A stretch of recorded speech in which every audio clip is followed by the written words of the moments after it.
Tuesday, November 13th, 2019, and we are live. Hope everybody's doing well.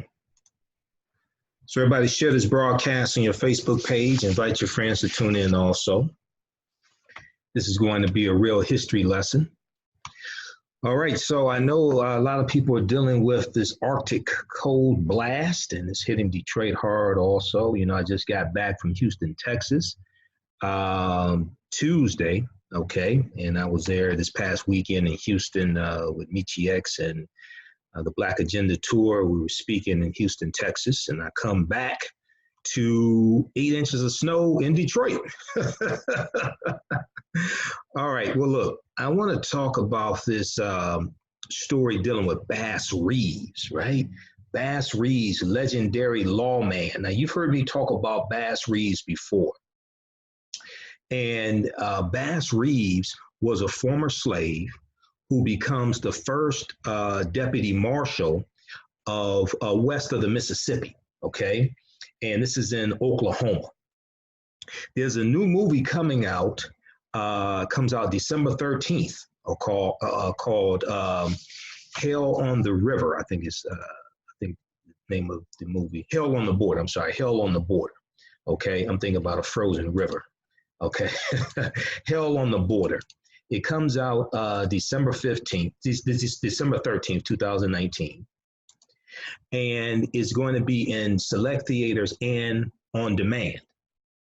And this is going to deal some with the story of legendary lawman Bass Reeves. And many people think that Bass Reeves is the real person that the fictitious character of the Lone Ranger is based upon, okay? So I'm gonna share an article with you. You know, we posted this article on our Facebook fan page, the African History Network. It got something like 11,000 likes. So everybody share this broadcast. How's everybody doing? We've got Willie, Mark, Lamar, and then also African-American business owners. Post the name of your business here on the thread of the broadcast. We'll let you know how you can advertise with the African History Network. Okay, so if we look at this article here from BET.com, the name of this article is "The Real Lone Ranger Was Black, and Now There Is a Movie About Him." The Real Lone Ranger was black, and now there is a movie about him. Trailer to the movie here. So this article came out a week ago. They don't put the damn dates on this. It's not really good journalism. Don't know why people do this. But this came out somewhere around November 7th or 8th, I guess. Okay. This is from BET.com. So I guess that's why they don't put the dates on these articles. But when you hear stories about the Lone Ranger, you're often told about a masked Caucasian man who hung out with a Native American named Tonto. Now, in reality, the real Lone Ranger was a formerly enslaved man named Bass Reeves, who became the first Black deputy U.S. Marshal west of the Mississippi River. After making a brief cameo in the HBO's Watchmen, okay, the first installment of HBO's Watchmen, his story is coming to the big screen in the Lionsgate film Hell on the Border. Hell on the Border. Now, I read about this installment from HBO's Watchmen, and this was the same episode where they depicted the massacre in Tulsa, Oklahoma, on Black Wall Street, okay, which took place June 1st, 1921. And they also, in this episode, depicted Bass Reeves.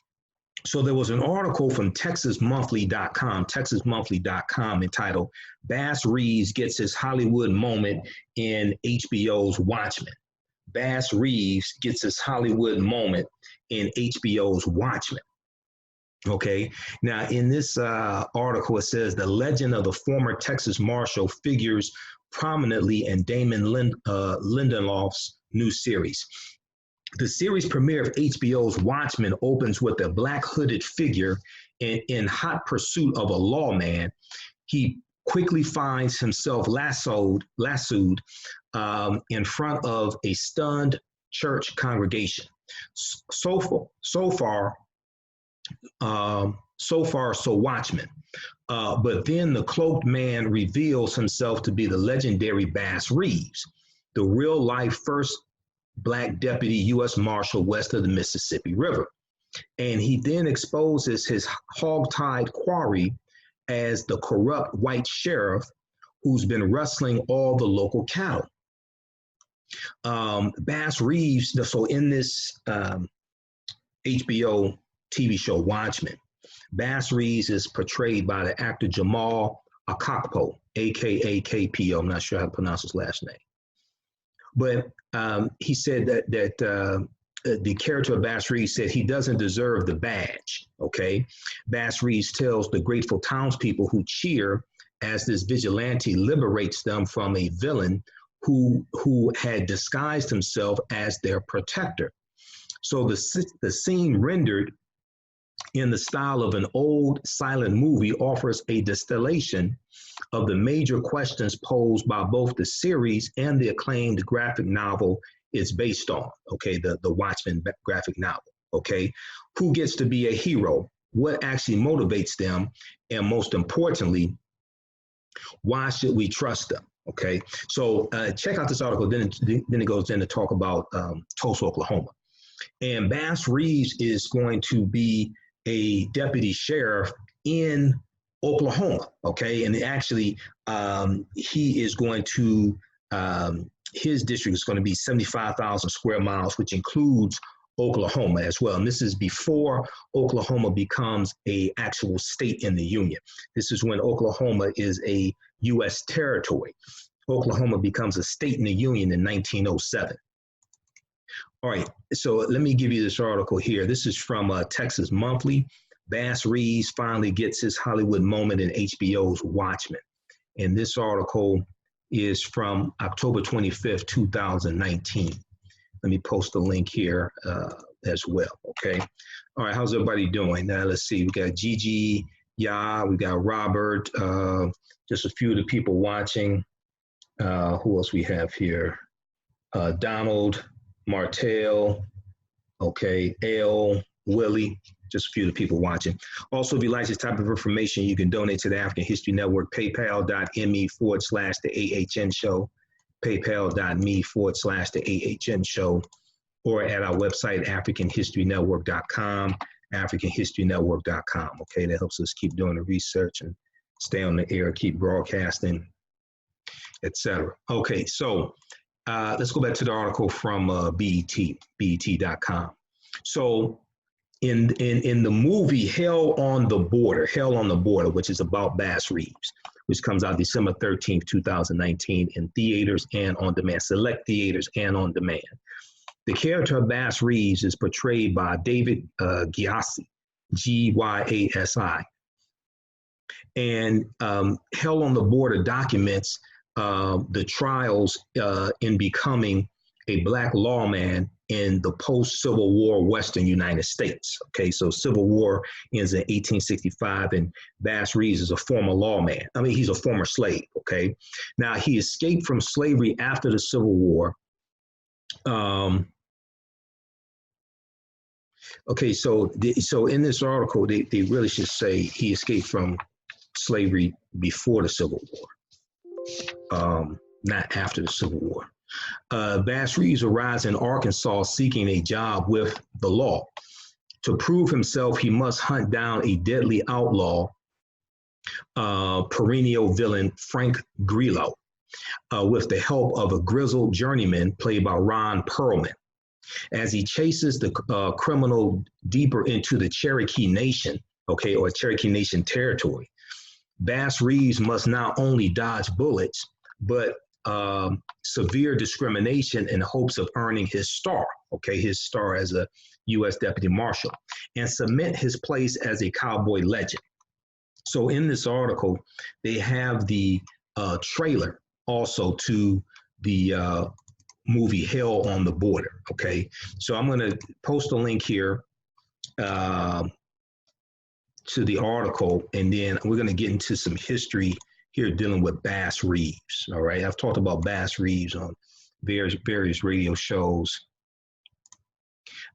in the past. Okay, and let me show you this picture here of this depiction of Bass Reeves from the movie.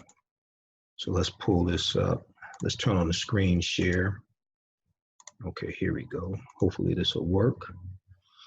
All right, so here's the brother depicting Bass Reeves in this new movie that comes out December 13th, 2019. All right, so if you get a chance, go check this out, or it's available on demand also.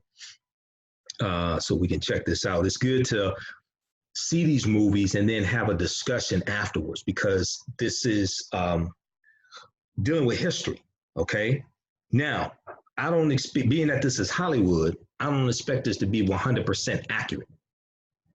Okay, dealing with the history of Bass Reeves. None of the historical movies, whether they're white, dealing with whether they're dealing with white history, African American history, whatever, none of the movies are 100% historically accurate, even if it says based on a true story. Okay, based on a true story does not mean the movie is 100% accurate. It means the story that it's based upon is true, but it's Hollywood. So they're going to take poetic license, they're going to take liberties, things like that. Okay, so it's idiotic to go to a Hollywood movie to think it's going to be 100% historically accurate. That doesn't happen, period. No movie is 100% historically accurate. These are not documentaries, all right? Go watch the November 3rd, 2019 edition of the African History Network show I did, where we dealt with the movie Harriet. And we dealt with the controversy surrounding the movie Harriet. And I separated fact from fiction. I was joined by a friend of mine, historian Jamon Jordan. And we go break down the movie from a historical perspective. We dealt with what the movie got right, what was problematic, things like that. Probably one of the best discussions that you would see dealing with the film. And then I provided you numerous sources to deal with the real history of Harriet Tubman also, so we can teach this to our people and teach this to our children. Okay, so you can watch that at the African History Network on Facebook, the African History Network on Facebook, also on our YouTube channel, Michael Imhotep, IMHOTEP on YouTube. All right, so let's deal with some of the history of Bass Reeves. Okay, so I'm going to give you a few articles dealing with this. Blackpast.org has a really good article dealing with Bass Reeves. He lived from 1838 to 1910. Blackpast.org, P-A-S-T. And then also TheRoot.com, Dr. Henry Louis Gates Jr. has a really good article. It's about a 5-page article, actually, he wrote back December 9th, 2013, entitled "Was the Lone Ranger Black?" So I have a lot of articles dealing with Bass Reeves and similarities between Bass Reeves and the Lone Ranger. So I've been studying this for a few years. And then also, I'm a big fan of the Lone Ranger. So I've seen all 5 seasons of the Lone Ranger TV show. Okay, I watched it a few years ago on Hulu because I was looking for similarities between Bass Reeves and the Lone Ranger. So I watched all 5 seasons of the Lone Ranger TV show, and they had all the episodes on Hulu. So Bass Reeves was born a slave in 1838, okay, in Arkansas. Okay, now I've seen a couple of sources that say somewhere else like Alabama or something like that, but most sources say he was born in Arkansas. But he grew up in Texas. Okay, he was born in Crawford County, Arkansas in 1838. Now it's believed that Bass Reeves was the inspiration. Now some people believe that Bass Reeves also was the inspiration for the character of Django in the movie Django Unchained, portrayed by Jamie Foxx. All right, now I've seen a few articles dealing with that. I think blackden.com had an article. I want to get some more research on that. So Bass Reeves' slave master was Colonel George R. Reeves, R-E-E-V-E-S, Colonel George R. Reeves. And he's going to break away from his slave master and go live among the Cherokee, Creek, and Seminole Indians. All right. Now, it's not exactly clear how he gets away. Okay. If we look at the article from blackpast.com, Black Pass says that he was born a slave in Paris, Texas. Other sources say he was born in Arkansas. All right. So, most of these slaves didn't have birth certificates. So who knows? But when the Civil War began, George Reeves, who was Bass Reeves' owner, joined the Confederate Army, taking Bass Reeves with him. It is unclear how and exactly when Bass Reeves left his owner, but at some point during the Civil War, he gained his freedom. All right. One account recalls how Bass Reeves and his old owner had an altercation over a card game. Bass Reeves severely beat his owner and fled to the Indian Territory, where he lived as a fugitive slave among the Creeks and Seminoles, Creek and Seminole Indians.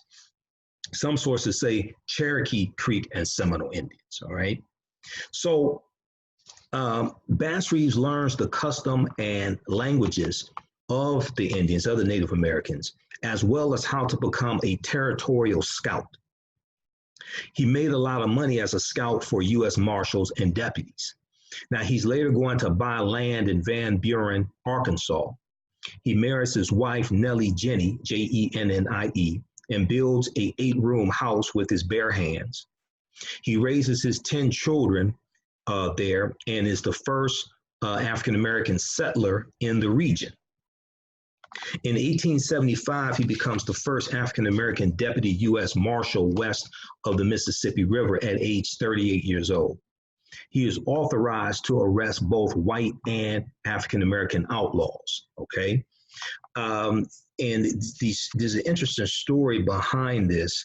In the article that Dr. Henry Louis Gates Jr. has, it's a pretty extensive article. I'm going to pull up here. I have it printed out because I printed it out when it first came out back in 2013.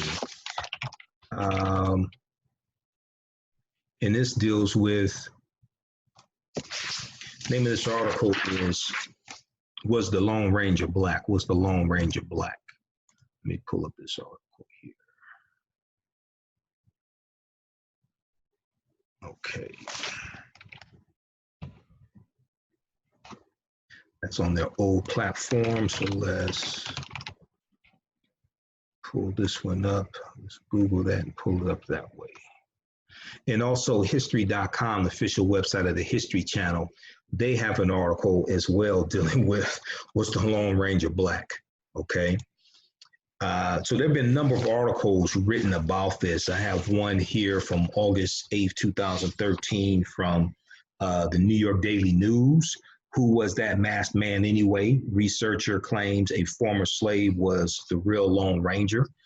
And in this article here from New York Daily News, as well as the one from the root.com, they talk about, as well as the one from the root.com, right? They talk about this book here from Art T. Burton. So this is probably the preeminent book on Bass Reeves. Okay, yes, I have the book. This is probably the preeminent book on Bass Reeves, and I'm reading it now. Black Gun, Silver Star, The Life and Legend of Frontier Marshal Bass Reeves. Black Gun, Silver Star, The Life and Legend of Frontier Marshal Bass Reeves, okay? And this is written by Art T. Burton, who's a professor of history at South Suburban College in South Holland, Illinois. He is the author of Black Buckskin and Blue, African-American Scouts and Soldiers on the Western Frontier, and another book entitled Black, Red, and Deadly, Black and Indian Gunfighters of the Indian Territory, 1870 to 1907, okay? So get this book. Pages 11 through 14 of this book, he talks about similarities between Bass Reeves and the Lone Ranger. Okay, we're going to get into that because it's actually chapter 1 called The Lone Ranger and Other Stories. All right, that's chapter 1 of his book. Okay, so we'll come back to that in just a minute. So let's look at the article from Gates. Okay, and I'm critical of Gates in some respects, but he does do good research. I've read dozens of his articles, so he does do some good research. But on page 2 of his article, he talks about Bass Reeves and the turning point in Bass Reeves' life, getting involved in becoming a U.S. Deputy Marshal. And let's see here. Okay, so during the Civil War, Bass Reeves in his early 20s accompanied his owner's son, Colonel George Reeves of the 11th Texas Cavalry Regiment on the Confederate side, a fact he later used to put whites at ease. At some point, Bass Reeves fled into Indian Territory where among the 5 so-called civilized tribes, the Cherokee, Choctaw, Chickasaw Creek, and Seminole Indians, he became so immersed in Native American culture, he learned to speak Muskogee, the Muskogee language. In 1870, Bass Reeves, by then married with 4 kids, moved to Van Buren, Arkansas, making his way as a farmhand, horse breeder, and territory scout and tracker. By the next census in 1880, he and his wife, Jenny, had 8 kids between the ages of 2 and 16, with more to follow. The turning point in Bass Reeves' life was the arrival of Judge Isaac C. Parker, a 2-term U.S. congressman from the state of Missouri, tasked with overseeing the federal district court in western Arkansas. Its base was Fort Smith, Arkansas, a few miles from Bass Reeves' house. Judge Parker's jurisdiction covered some 75,000 square miles, including the Indian Territory in what is present-day Oklahoma. To police this territory, he ordered his marshal to hire 200 deputy marshals, though according to a National Park Service historian to whom Art T. Burton spoke, the author of this book here, author Art T. Burton, National Park Service historian to whom Art T. Burton spoke, there was never more than 40 to 50 deputies working at any given time. Now, Bass Reeves was one of those men, but for a couple of interruptions, he would serve for 32 years in a career that tracked and in many ways enabled the evolution of the Western frontier from territory to statehood. So Judge Parker presided from 1875 to 1896. His court was open 6 days a week, and of the 13,500 cases before him, 8,500 ended up as convictions, including 79 hangings of 30 white people, 26 Indians, and 23 African Americans. 85% of the crime in the district, that 75,000 square miles, 85% of the crime in the district occurred in Indian Territory, Art Burton writes. And that is where Bass Reeves was an expert. In the Judge Parker era, 65 deputy marshals were killed in the line of duty, while in his entire career, Bass Reeves, despite numerous attempts on his life, suffered only 1 shot to the knee. Now, some sources say he came away unscathed, okay? Gates, and it may be even Art Burton, says he was shot in the knee. So Bass Reeves is going to arrest over 3,000 felons in his 32-year career. He killed 14 men, okay? And the way he arrests some of them is very interesting. It's similar to the Lone Ranger, because Bass Reeves oftentimes used disguises, okay, to gain information on people he was tracking, to get into the enemy lair, things like this. He would wear disguises. And if you watch the Lone Ranger TV show, you know the Lone Ranger did this also. He oftentimes wore disguises, all right? Now,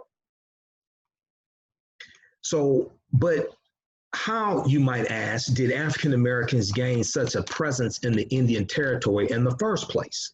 The answer might surprise you, Gates said. Now, you've heard me talk about this before, that the 5 civilized tribes of Native Americans, the Choctaw, Chickasaw, Creek, Cherokee, and Seminole Indians, all owned African slaves. This is something that they talk about here in this article. So this article is a really good article, and it's historical, not just because of Bass Reeves, but then it ties into the territory of Oklahoma, which then becomes a state in 1907. And it ties into the 5 civilized tribes of Native Americans. That ties into the history of Tulsa, Oklahoma, and Black Wall Street, okay?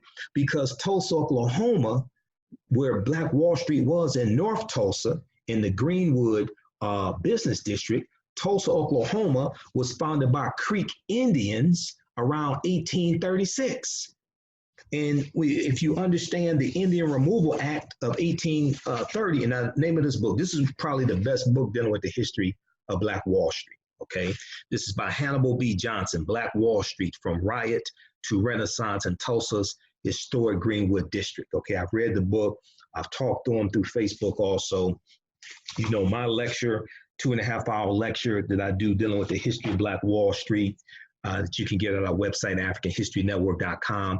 His book was one of the sources for this lecture that I did back in 2014. This is Black Wall Street from Destruction to the Resurrection of Economic Empowerment. This is available at our website, AfricanHistoryNetwork.com, AfricanHistoryNetwork.com. It's on DVD and digital download.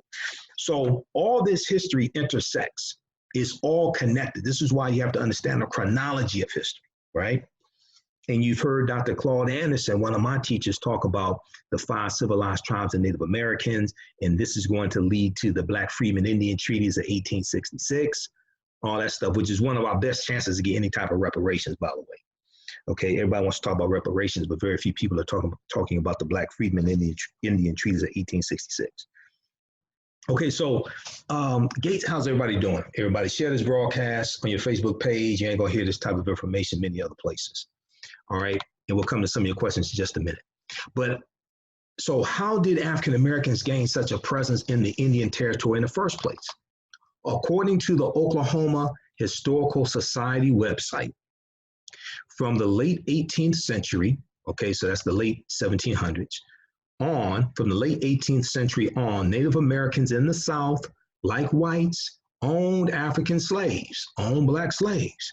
When the U.S. government removed the 5 nations to the West in the 1830s, they took their slaves with them, so that, quote, by the time the Civil War broke out, more than 8,000 Blacks were enslaved in Indian Territory, end quote. In fact, one of the reasons the 5 tribes were called, quote unquote, civilized was they owned Black slaves. Okay, so let's break this down. The Indian Removal Act of 1830 was signed by President Andrew Jackson, a white supremacist president who's the favorite president of Donald Trump. Imagine that. So they're kicking off the 5 civilized tribes of Native Americans off their land in southeastern United States. Okay, Alabama, Georgia, this land, Mississippi, things like this. They're kicking them off this land, and they're sending them all out west over 1,000 miles on what's called the Trail of Tears. And about 1/3 of the people, now the estimates vary, but I've done research on this. So the estimates I've seen is that about 1/3 of the people who were with them on the Trail of Tears were African people. Okay, and these were Black slaves, African slaves. Now, some people argue that they were servants, or some of them were servants, or things like this, okay? But they all go out west on the Trail of Tears, and they go into Oklahoma. The Choctaw, Chickasaw, Creek, Cherokee, and Seminole Indians, they all go into Oklahoma. They take their African slaves with them, and they're going to settle in different portions of Oklahoma. So this is how you get Tulsa. And Tulsa, Oklahoma, like I said, was founded by Creek Indians around 1836. And Tulsa comes from the Creek Indian word Tallahassee. Tallahassee became Tulsa. So when you study Tulsa, Oklahoma, or specifically North Tulsa, where the African Americans live, they had a small Native American population there as well in North Tulsa. It wasn't 100% all Black. No. Majority, yeah, but you had Native Americans that lived there for a good reason.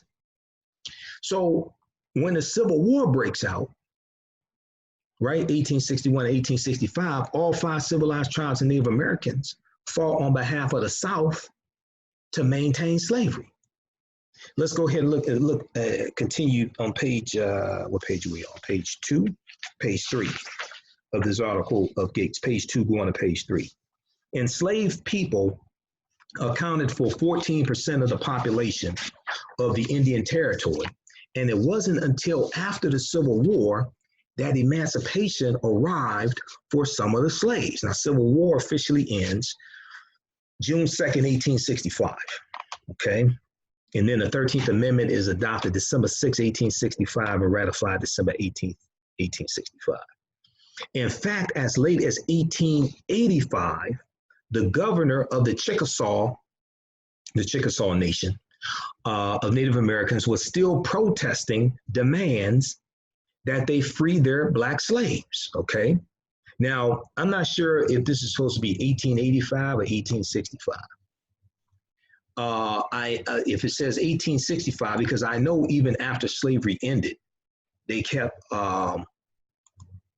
were protesting freeing their African slaves. I mean, this is why the Black Freedmen Indian Treaties were needed. This is one of the reasons why they were needed. Because it was stipulated that they had to turn loose their slaves, okay? And they were going to be reallocated land. And this is where the Dawes Allotment Act comes in 1887, okay? Named after Senator Henry L. Dawes, all right? And this is how you get the $5 Indian that you hear people talk about. All right, so, and I'm trying to see, I guess this is not linked. They have a hyperlink here. But anyway, let's continue. So the governor of the Chickasaw,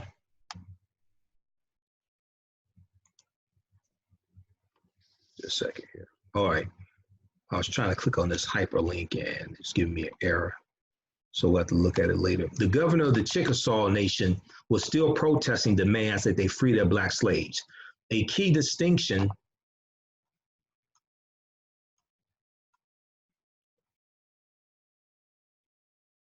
okay, hold on, this is jumping around. A key distinction in the Indian Territory was between Blacks who were native Indian freedmen and those who moved in from the U.S. as stateside Negroes, as Art Burton explains. But it wasn't just that Judge Parker needed Bass Reeves as a go-between in the territory. As author Art Burton quotes Bass Reeves' great nephew, Paul L. Brady, a retired federal judge, as saying, Judge Parker respected Bass Reeves and in hiring him signaled Reeves, quote, would be in a position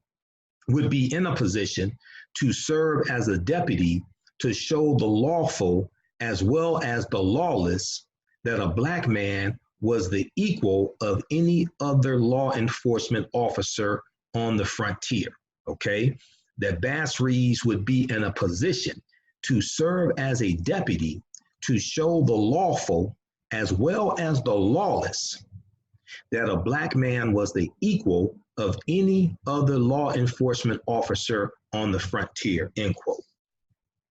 Now, in his travels, Bass Reeves rode with an outfit that commonly featured a posse man, guard and cook who manned the wagon filled with prisoners on the return trip to Fort Smith, for example, while Bass Reeves searched the perimeter on horseback.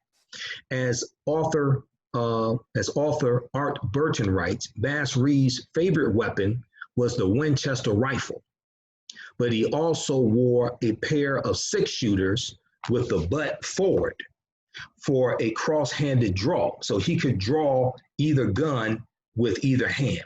When you see the trailer for the movie Hell on the Border, okay, and I'm going to tell you where that title comes from in just a minute. You see Bass Reeves and he has his guns butt first, and he wore 2 guns, just like the Lone Ranger wore 2 guns as well.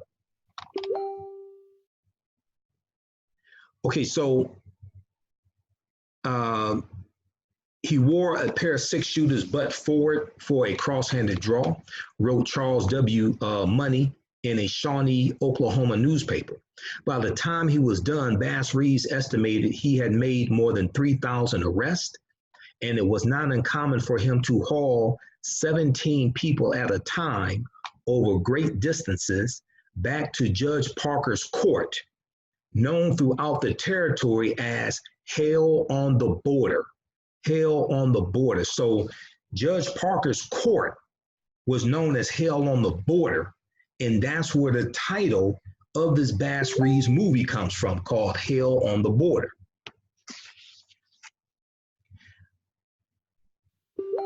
Now, among the numerous deputy marshals that have written for the Paris, Texas, Fort Smith, Arkansas, and Indian Territory courts, none have met with more hairbreadth escapes of or have affected more hazardous arrests than Bass Reeves. Art Burton quotes D.C. Gideon as relating in 1901. Several bad men have gone to their long home for refusing to halt when commanded by Bass Reeves. There were 14 known Bass Reeves killings, Art Burton says, and probably more since others may have gone underreported because of Bass Reeves' race.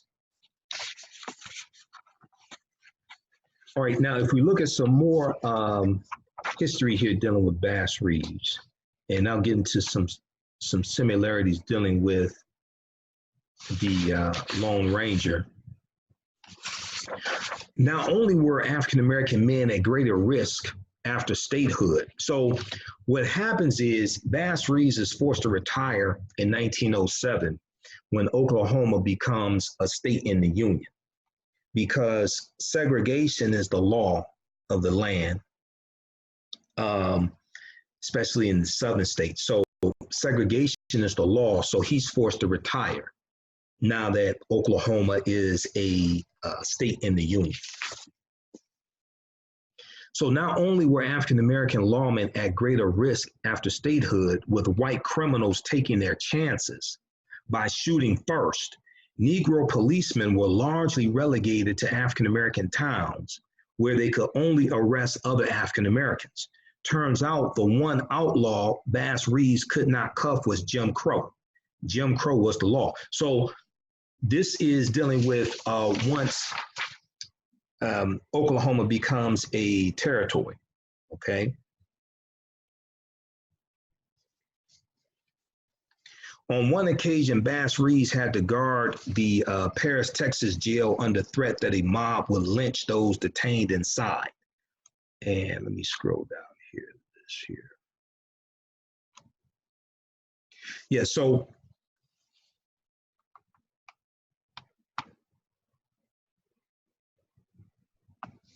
on one occasion, Bass Reeves had to guard the Paris, Texas jail under threat that a mob would lynch those detained inside. On another occasion, he had to pursue those who had murdered an African-American man and a white woman for living together, even though no one went to prison. What was called the Wybark tragedy, W-Y-B-A-R-K, the Wybark tragedy, it was called. And in one standoff with a white outlaw in public, Bass Reeves realized the only way to restore order was to let his target surrender his weapons to a white man. Okay, so in the play world in which I grew up, there were white cowboys and red Indians. In Bass Reeves, this is, I think Gates saying this, but in Bass Reeves' world, everything was more mixed. Yet after Oklahoma became a state in the Union on November 16, 1907, there was black and white, and without the, quote, need for a large force of federal police, the men who had helped bring law and order to the territory, end quote, there would be no more African-American deputy U.S. Marshals until the 20th century. So late into the 1900s, until late in the 20th century. He's saying late into the 1900s. Interesting. So not only were black lawmen at greater risk and after statehood, with white criminals taking their chances by shooting first, Negro policemen were largely relegated to black towns where they could only arrest other blacks. Turns out the one outlaw Bass Reeves could not cuff was Jim Crow. Jim Crow was the law. So Bass Reeves retires from the Marshal Service in November of 1907, okay, because this is when Oklahoma becomes a state in the Union. 2 months later, he joined the Muskogee Police Department, walking a beat with a cane. Though, as the Western Age put it on January 2nd, 1908, Bass Reeves was, quote, as quick of a trigger as in the days when the gunmen were in demand, end quote, okay? And Bass Reeves died on January 12th, 1910. Reeves died at his home due to complications from Bright's disease, which was a kidney disorder. He was 72 years old. To this day, the location of his grave is unknown. In 1927, J.M. Hall was the last to mention Bass Reeves in a book. Art Burton writes, in 1927, J.M. Hall was the last to mention Bass Reeves in a book. Art Burton writes, until 1971, when William L. Katz, K-A-T-Z, released The Black West, and Teal, T-E-A-L, published Black History in Oklahoma. Now, in 2010, there was a fictionalized movie called Bass Reeves about his life and military career. And actor Morgan Freeman portrayed Bass Reeves. I haven't seen that film. Let me know if you've seen that film. How was it? Actor Morgan Freeman spent more than 5 years attempting to get the story of Bass Reeves to the big screen. Now, let's see. So Bass Reeves was known to wear disguises to capture outlaws. He possibly, now also there's stories of Bass Reeves giving out silver dollars, okay, basically as his calling card. And just as the Lone Ranger gave out silver bullets. So when we look at, let's look at the book by Art Burton, page 11, okay? This is Black Gun, Silver Star, The Life and Legend of Frontier Marshal Bass Reeves, okay? Black Gun, Silver Star, The Life and Legend of Frontier Marshal Bass Reeves. And let's look at some of your comments here. We'll go to that. We'll look at some similarities between Bass Reeves. Where is he buried? We're not sure where he's buried.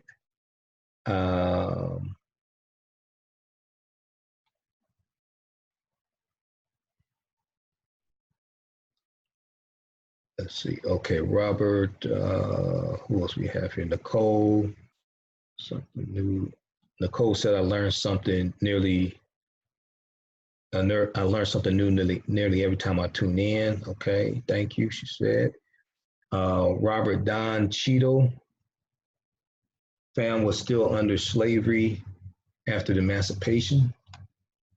Who are you talking about, Robert? Phyllis, amen, okay. 1885 because they were a nation inside. So I know in 1865, now 1885, I'm not sure. I was trying to look at the link that they have a hyperlink in this article from the root, but it gives me an error. So see, 1885 is 20 years after the Civil War ended. I don't know if that is correct, 1885. If they said 1866, 1867, okay, I can understand that. 1885, I'm not sure about that. I'm not sure if that's a typo. All right, very quickly here. African-American business owners, post the name of your business here on the thread of the broadcast. We'll let you know how you can advertise with the African History Network. TheProfitRoom.com can help you if you want to learn about investing in the stock market, day trading, the foreign exchange market. TheProfitRoom.com is an education company that has mentorship programs that are designed for beginners.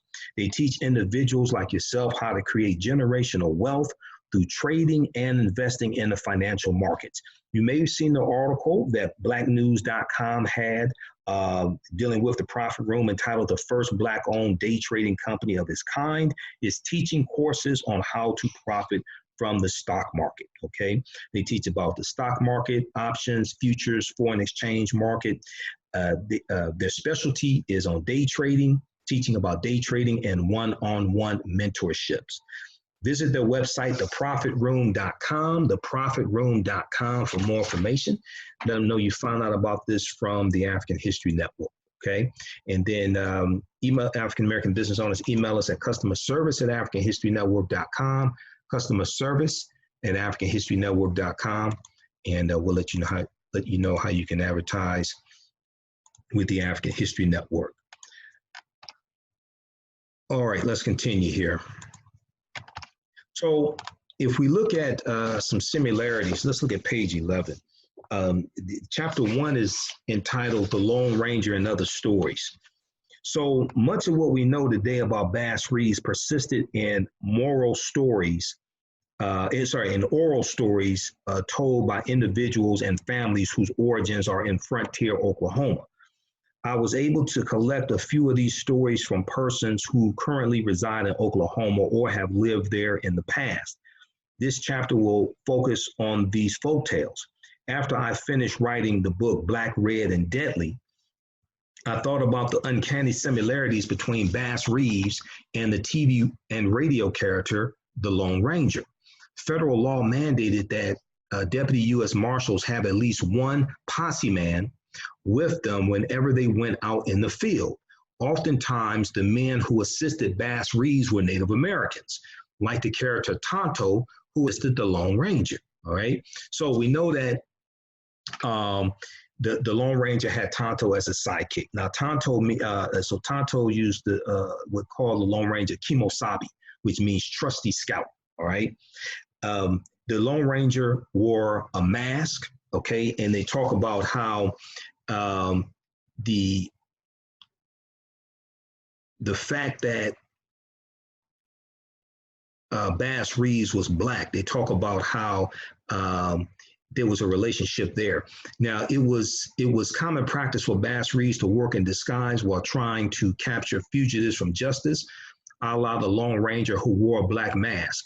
Many times the white settlers in the territory didn't know Bass Reeves' name and called him the Black Marshal. Likewise, many people didn't know the name of the Lone Ranger. For many African Americans during this time in American history, their dark faces became a mask to white America. They became invisible. Now, an even greater similarity is that the Lone Ranger, if you watch the TV show, he would oftentimes use a disguise to gain information on people he was tracking, on criminals he was tracking. He had one disguise as a college professor.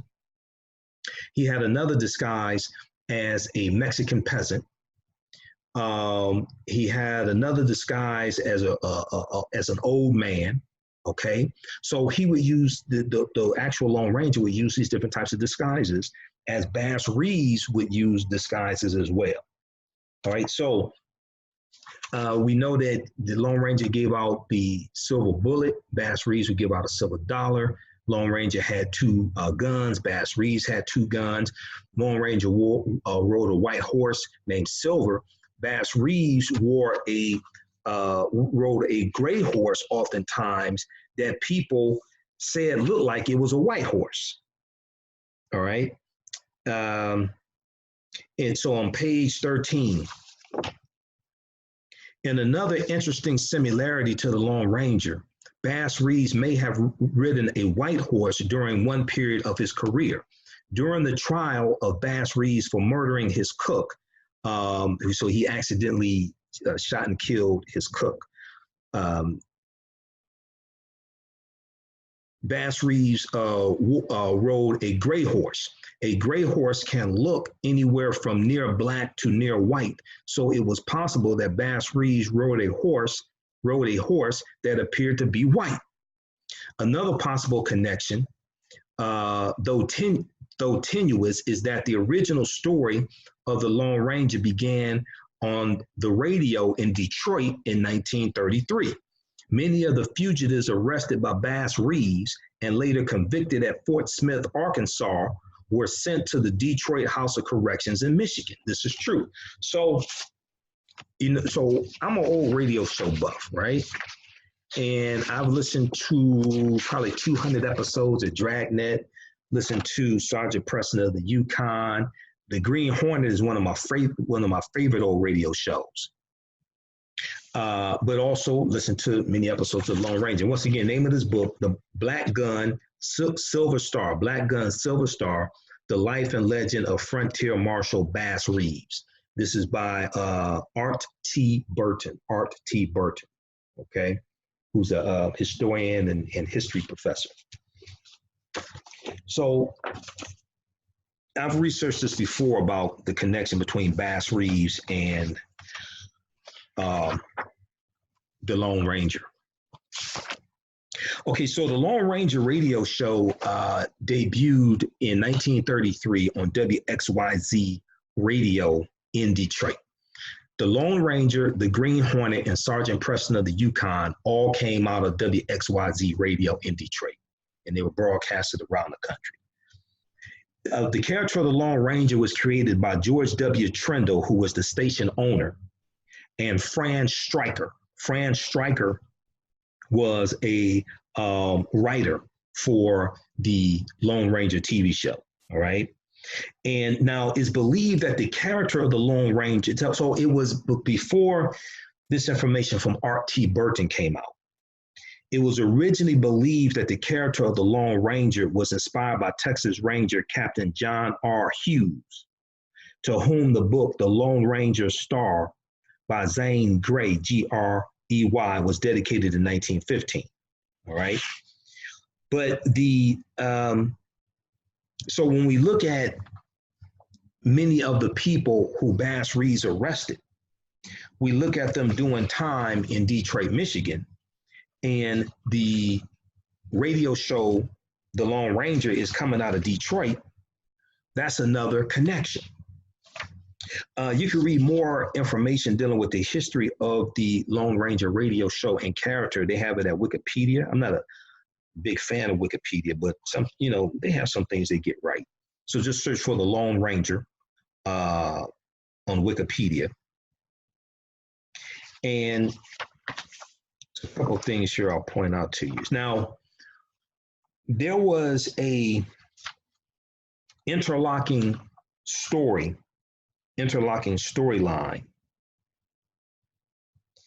between the Lone Ranger and the Green Hornet. Okay, so the Lone Ranger's name is John Reed. That's the real name of the Lone Ranger and the character, John Reed. The reason why he's called the Lone Ranger is because he is with a group of Rangers who are tracking the Butch Cavendish gang, and they get ambushed. He's with his older brother, who is a Texas Ranger also, named Dan Reed. They get ambushed, and all the other Texas Rangers are killed. He's the only one who survives. That's why he's called the Lone Ranger, Lone. And he's saved by Tonto, okay? So there was in some of the episodes of the Lone Ranger TV show, and even in the radio show, his nephew named Dan Reed Jr. would be with him and Tonto during the summer, all right? Dan Reed had a son. Dan Reed is going to go on to have a son named Britt Reed. And Britt Reed is the Green Hornet. So when you understand how these two are related, the Lone Ranger is the great uncle of the Green Hornet. A lot of people don't know this. All right. I study old radio shows, so I know this. And these radio shows came out of WXYZ radio in Detroit. And if you listen to Sergeant Preston of the Yukon, the Lone Ranger, and the Green Hornet radio shows, you hear some of the same voices. And when you listen to the credits, you hear some of the same names because they all came out of WXYZ studios in Detroit. All right. So this is when this movie comes out December 13th, dealing with Bass Reeves. You're going to hear a lot about this, all these connections, okay? And all this ties into history as well. This ties into Black Wall Street in Tulsa, Oklahoma. This ties into the Choctaw, Chickasaw, Creek, Cherokee, and Seminole Indians. This ties into the history of slavery in this country, the Civil War. All this history is interconnected, interrelated. All right. There was another article. Let me see where I put that here. Okay. There was another article because there's something else I wanted to talk about, and this dealt with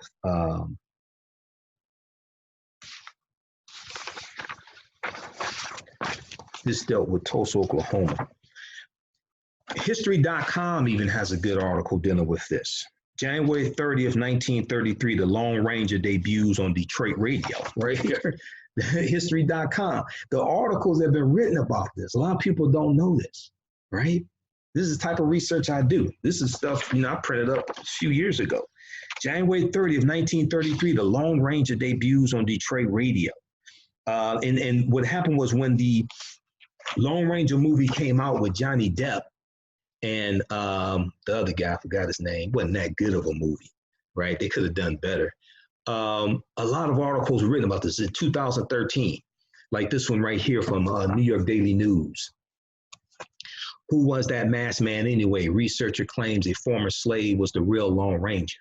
Okay, and they talk about Bass Reeves. Bass Reeves was the U.S. Deputy Marshal in the Indian Territory at the turn of the 20th century. The sharpshooting African-American man brought 4,000 outlaws to justice. One researcher claims those outlaws stories inspired the myth of the Lone Ranger. And every time I see the Lone Ranger TV show, or I hear the Lone Ranger radio show, or I see these movies about the Lone Ranger, things like this, I think that, they made hundreds of millions of dollars, possibly off of the legend and story of an African-American man. And, somebody should, tell the truth, pay some royalties to his descendants or something, right? So when we look at the description of the Lone Ranger, Gates writes on page 2 of his article, was the Lone Ranger black? And on page 2 of this article here from New York Daily News, who was that masked man anyway? They talk about how the Lone Ranger was described as 6 feet tall and weighing 190 pounds. And Bass Reeves was 6'2" and 190 pounds. There's another similarity there as well, their build, okay? Now, we know Bass Reeves was, another interesting thing about Bass Reeves is that he was illiterate because he was a former slave, so majority of slaves didn't read and write. You had some, a smaller number, who learned to read and write. Harriet Tubman never learned to read and write. She was illiterate, but Frederick Douglass did learn to read and write. He learned to read and write while he was a slave, okay? And we know Nat Turner learned to read and write. This is one of the reasons why, because Nat Turner was in Virginia. Okay, so November 11th was the anniversary of the execution of Nat Turner, November 11th, 1831. In the state of Virginia, it was legal for slaves to learn to read and write up until the Nat Turner Rebellion of 1831. Then after that rebellion, the state legislature changed the law in Virginia. Why? Because Nat Turner was literate and he could read the Bible. And he used the Bible as a weapon to teach his people they were supposed to be free. So after that, the state legislature changed the law to make it illegal for slaves to learn to read and write. There was a reason why they didn't want slaves to learn to read and write. But also, the Nat Turner Rebellion almost ended slavery in the state of Virginia because the state legislature voted on this, okay? And it narrowly passed to keep slavery, all right? Because going back to 1800, you had the Gabriel Prosser slave conspiracy, the conspiracy, the Gabriel Prosser. So when the Nat Turner Rebellion took place, they didn't know how many people were involved in it until they rounded all of them up and finally got Nat Turner. He was in hiding for almost 2 months. Okay. So I mean, the stories of the Nat Turner Rebellion spread all across the country. It scared America. People, slave owners in America, white people all across America were scared to death because they didn't know how big the rebellion was.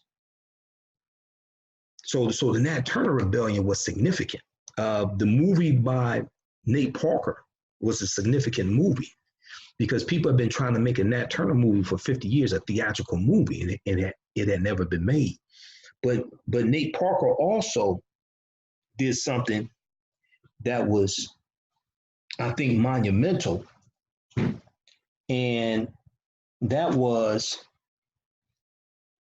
he put out a companion book to the movie. Most people don't even know this book exists,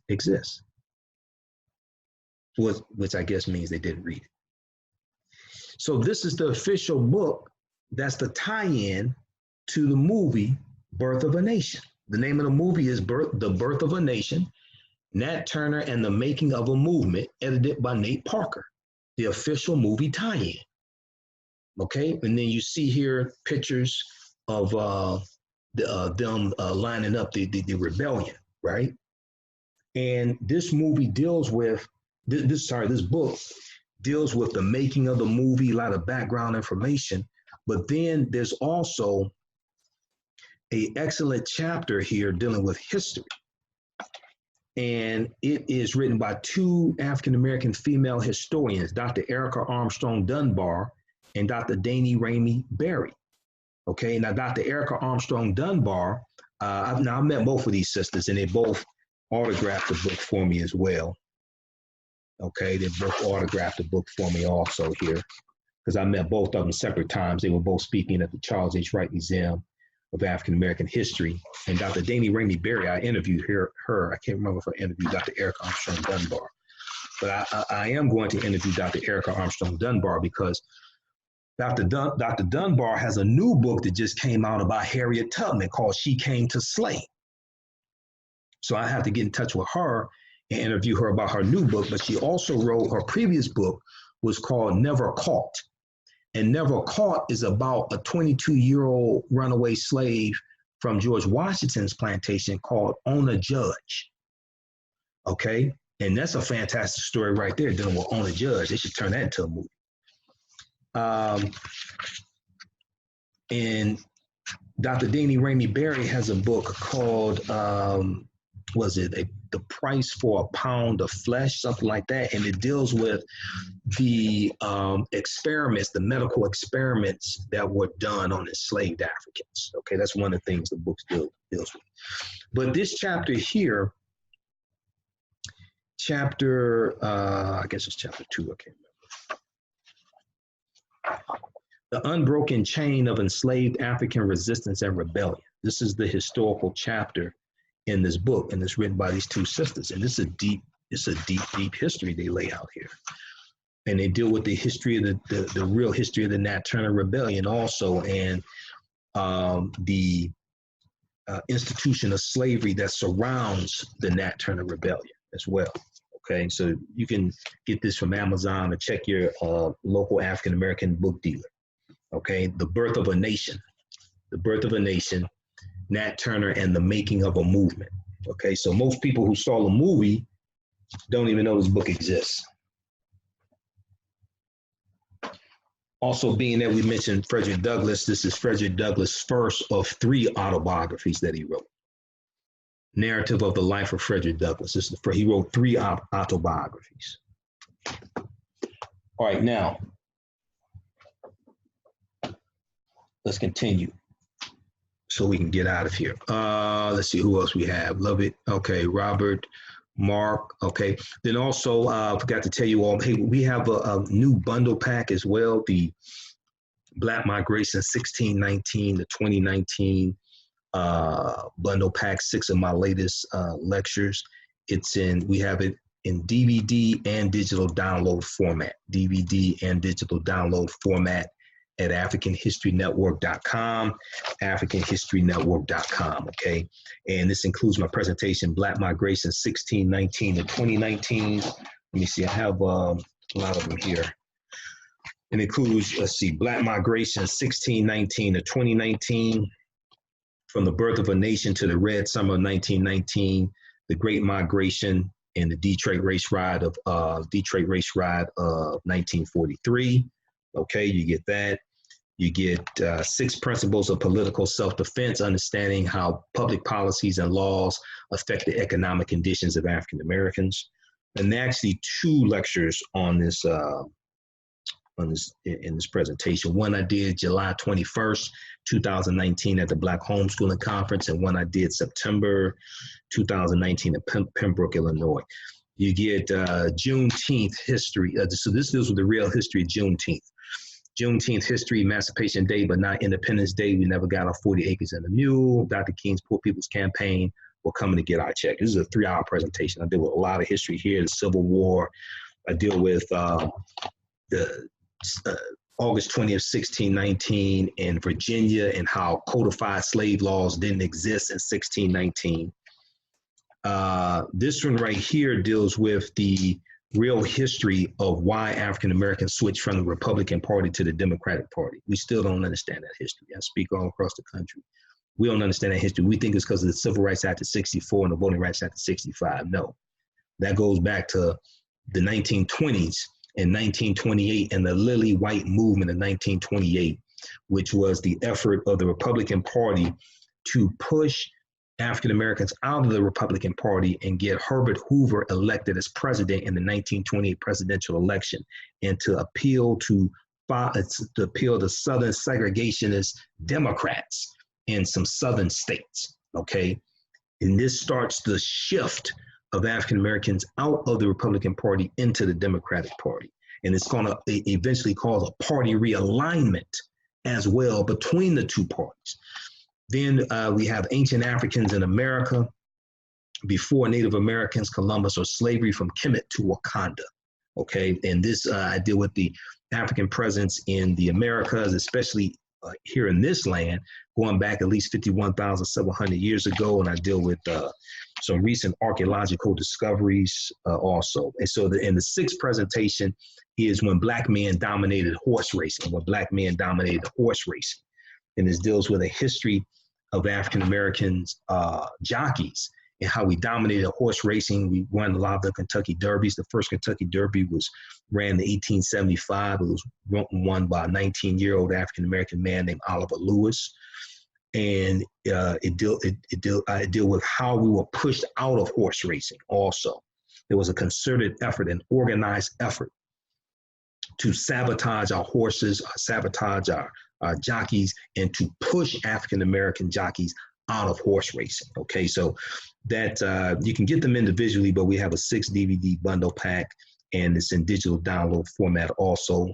It's the Black Migration 1619 to 2019 bundle pack. Okay, so that's available at AfricanHistoryNetwork.com, AfricanHistoryNetwork.com. And the digital download right now is on sale $40. The DVD bundle pack is on sale $50. All right. So we'll get, and we'll post a link here for the DVDs also.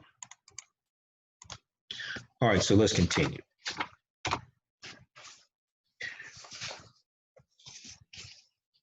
Let's see. Okay, so this is the article from New York Daily News. I just want to see if there's anything I left out. Now, Bass Reeves lived with the Seminole and Creek Indians, learning their language and their customs. When the federal government began looking for people to police that region, Bass Reeves was chosen to bridge the gap between the Indian Territories' multiracial population. I mean, this is a deep, rich history here. So when the movie comes out, Hell on the Border, I want to see how much history they deal with between the relationship between the Choctaw, Chickasaw Creek, Cherokee, and Seminole Indians and African Americans, and see if they show the Native Americans owning African slaves, things like that. I want to see if they deal with any of that. All right, now I was looking at Art Burton's book. Okay, I want to make sure I get through my notes here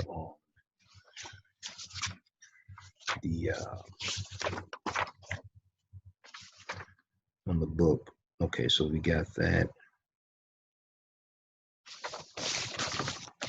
I was looking at Art Burton's book today. And he mentioned a man named Edwin McCabe. Now, you may have heard me mention Edwin McCabe.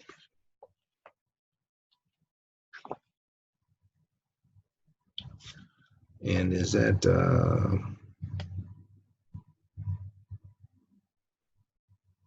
what page is that? I think it's page 175. Two coaches made. Let me see something here. Edwin McCabe is significant in the history of Tulsa, Oklahoma, especially dealing with Black Wall Street history. Where is it? Okay, Edwin, 176 and 177. Okay, so I was looking at this and I was going through reading some different things. And on page 176, Art T. Burton, he laid, let's see. Oh, here's what I was looking at. The Dawes Allotment Act. This ties into Edwin McCabe, okay? In 1877, the U.S. Congress set up the eventual disintegration of the Indian Territory when they passed the Dawes Severalty Act, Severalty, the Dawes Severalty Act.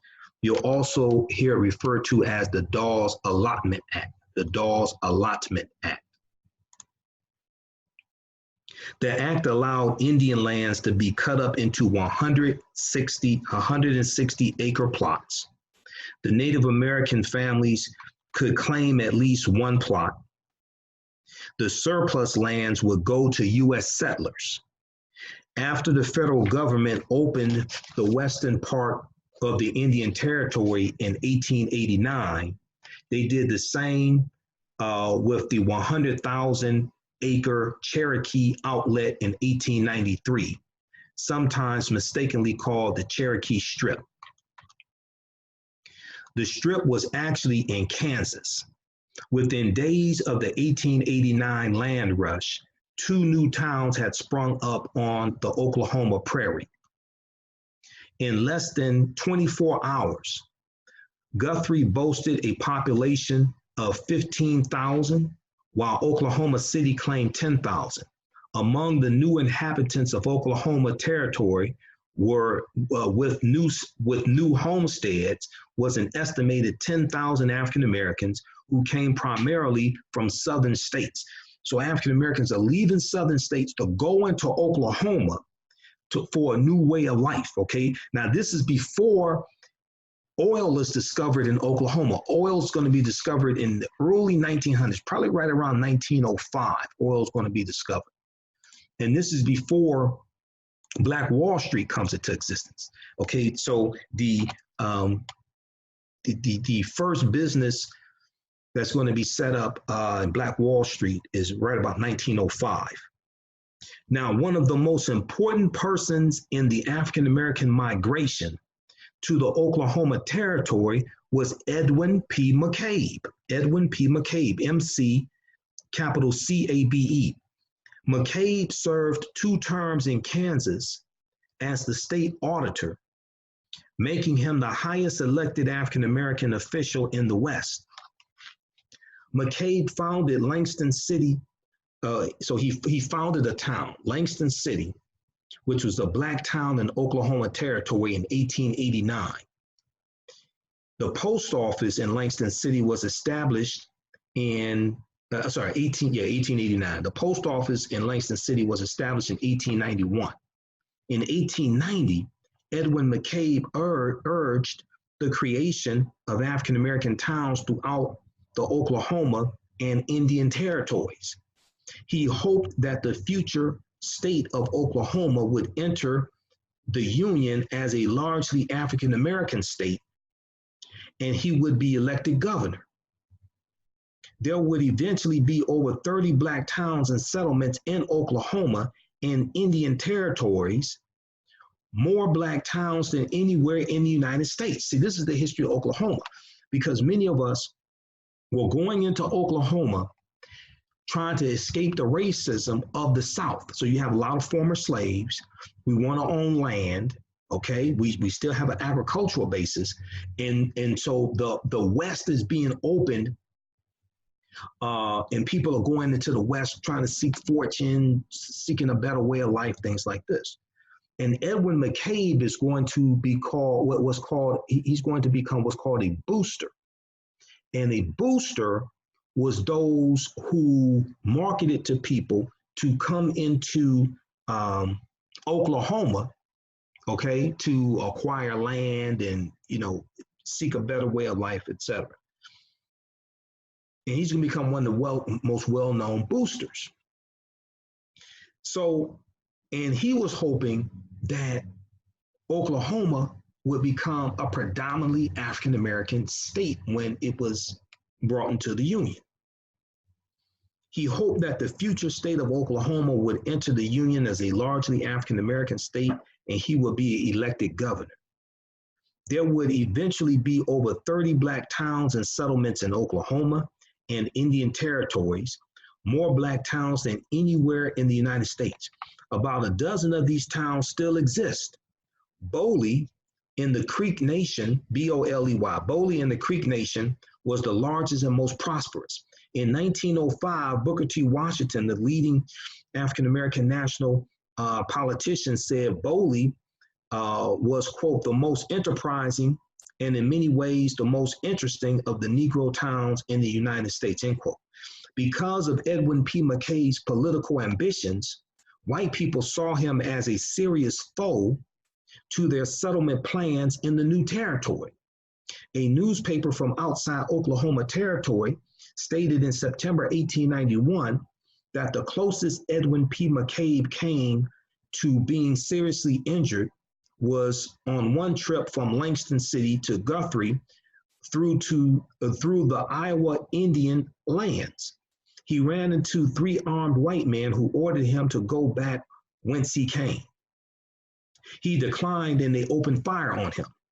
One shot struck the palm of his saddle, and being unharmed, he fled back to Langston and then to Guthrie. In the book African Americans in the West, author Kendall A. Jackson states that at this explosive political time in Oklahoma Territory, Bass Reeves played an important role in keeping the peace. The deputy U.S. Marshal patrolled the outskirts of Langston City. Bass Reeves, according to the book, protected Edwin P. McCabe against death threats. I have not been able to corroborate this story with other sources, but it may be true. Langston City would later become the home of present-day Langston University, the only historically Black college in Oklahoma, which my mother attended for 1 year. In 1897, Edwin P. McCabe became the deputy auditor of Oklahoma Territory, a post he held until 1907, when Oklahoma became a state. None of Edwin P. McCabe's plans were ever realized, and he died in near poverty in Chicago in 1920. Okay, so that's page 175 and 176, because we see we're dealing with the Dawes, so it's dealing with two things, because I was doing some research, and they start talking about the Dawes Allotment Act. And the Dawes was a census that reallocated land and is tied to the Black Freedmen Indian Treaties of 1866. Okay. Now, they talked about Edwin P. McCabe. Well, when they talked about that, I automatically went and picked up the book from Hannibal B. Johnson, Black Wall Street, because I already know Hannibal B. Johnson talks about Edwin P. McCabe. That's how I found out about it, reading Hannibal B. Johnson's book.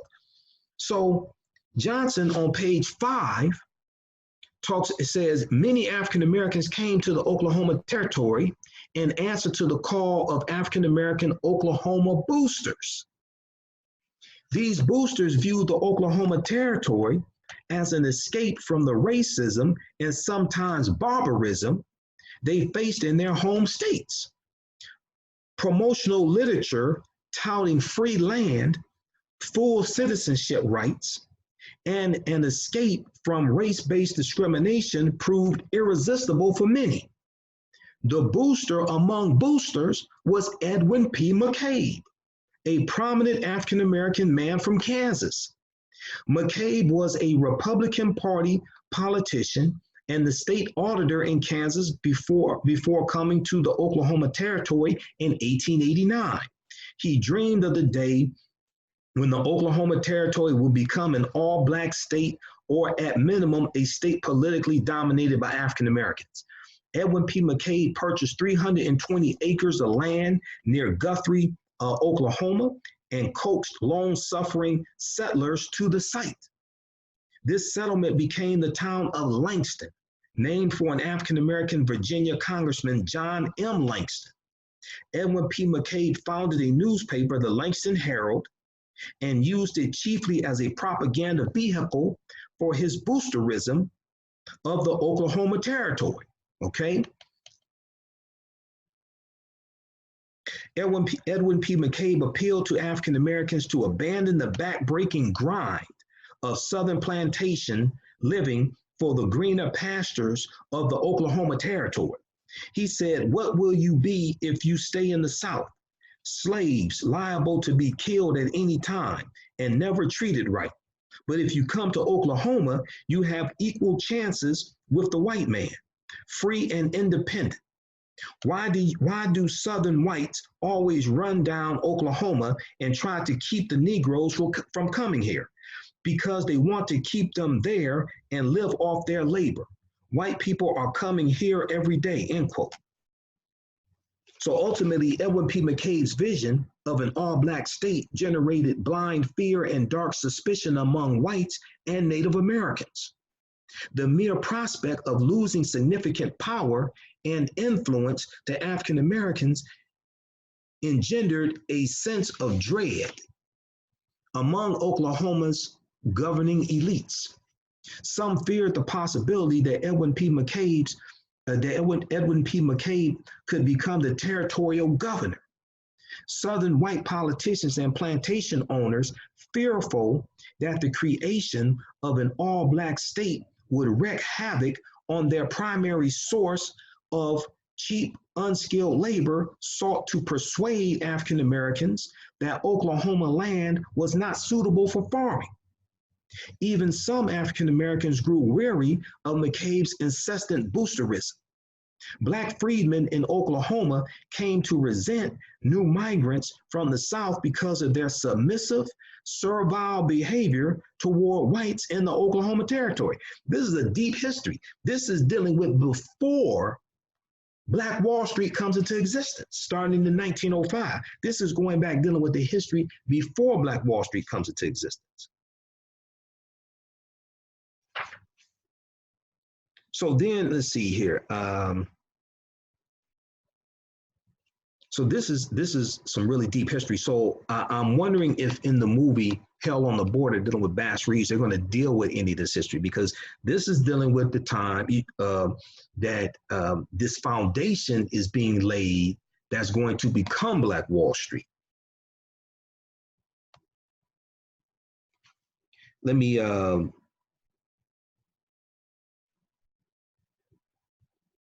back up a little bit. Let's go to page 4. Oklahoma spelled opportunity.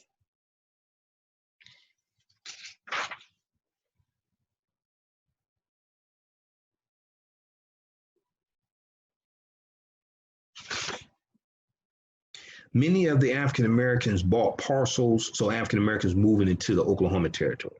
Many of these African Americans bought small parcels of land in the Oklahoma territory from Native Americans. They bought land from Native Americans.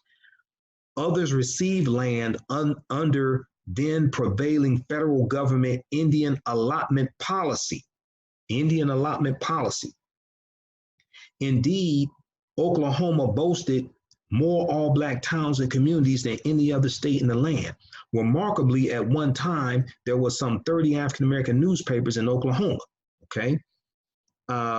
So you're dealing with the Dawes Allotment Act of 1887, and this ties into the Black Freedmen Indian Treaties of 1866, the year after chattel slavery ends. Let's go to page 2 of Black Wall Street by Hannibal B. Johnson. Let's go to page 2. Because see, this all this history ties together. History, Native Americans. Now, if you read Dr. David Imhotep's book, The First Americans Were Africans, Documented Evidence, you've heard me talk about it before, we know that African people were in this land we call the United States of America before Native Americans come into existence. Okay, we understand this. And Asians come to this land, so you're dealing with the Khoisan. The Khoisan have the oldest DNA on the planet, okay? Khoisan come from Southern Africa. They go all around the world. They're the ancestors to the Ainu and the Twa, okay? And if you look at many of you all saw the article I posted from Business Insider, businessinsider.com, and it was a study that came out. It was a study that came out recently, and it deals with how the all living human beings today are related to an African woman who lived in Botswana 200,000 years ago, okay? Some of you all may have seen the article. Let me pull it up here. Every person alive today descended from a woman who lived in modern Botswana about 200,000 years ago, a new study finds. This article is from October 28, 2019. All the major news outlets had stories that dealt with this discovery.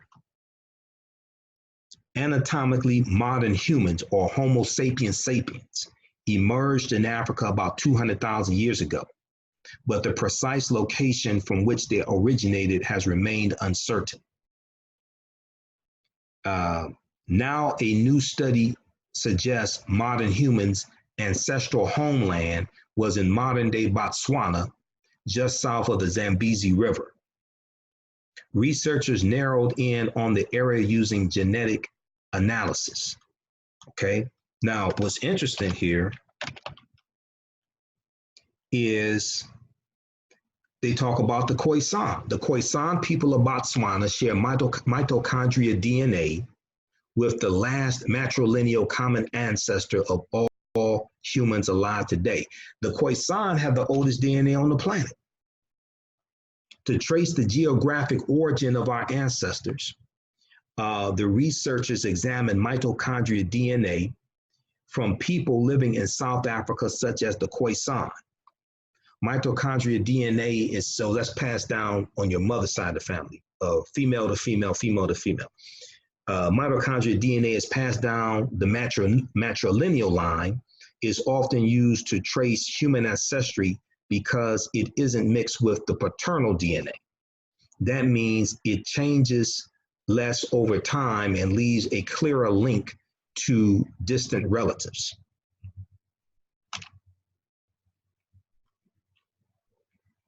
So check out this article because they talk about the Khoisan in here, and you can look at other articles. So this study is in, I think it was the Journal of Nature. This study was in a new study published, the Journal of Nature. Okay, so the new study is published in the Journal of Nature also. And at the Journal of Nature's website, which is nature.com, the study is called Human Origins in a Southern African Paleo Wetland and First Migrations. Okay, and you got to pay to read this damn study, so I got to find another way to read it. I have to go through a back door or something like that, okay?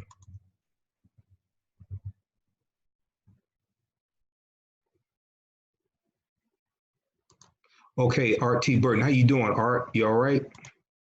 I will contact you, man. What I'm gonna do, I'm gonna contact you, set up an interview with you, brother. Okay, because I've been talking about your book here. Yeah, see, I wondered how much the movie is going to, so Art is right here, author of the book. I got your book right here, Art. I wonder how much the movie Hell on the Board is gonna really deal with the real history of Bass Reeves. You know, so that's why I've been laying out some history of Bass Reeves here, because I don't know how much is going to deal with the real history of Bass Reeves, but what can happen is that the movie will cause people to want to Google Bass Reeves, learn more about the real history of him. Hopefully people will read your book, okay? So I need to get in contact with you, Art, because maybe I could become a distributor of your book also, okay?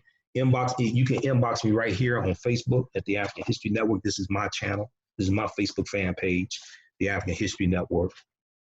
And I'll set up an interview with you also, all right? And then this is other books. See, I'll talk to Hannibal B. Johnson, author of this book. This is probably one of the, and what I did, I don't know how long you've been on, Art, because I was talking about Edwin P. McCabe, because Hannibal B. Johnson talks about Edwin P. McCabe here in his book on Black Wall Street.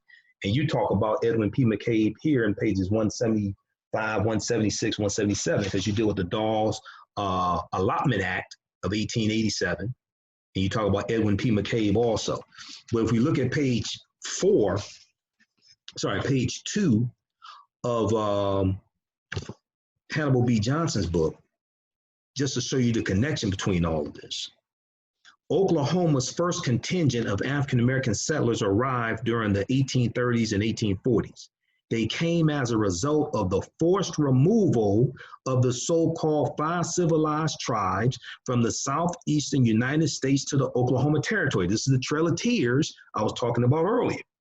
These tribes, slaveholders all, brought with them both African-American slaves and freedmen over the legendary Trail of Tears. African Americans and Native Americans intermarried.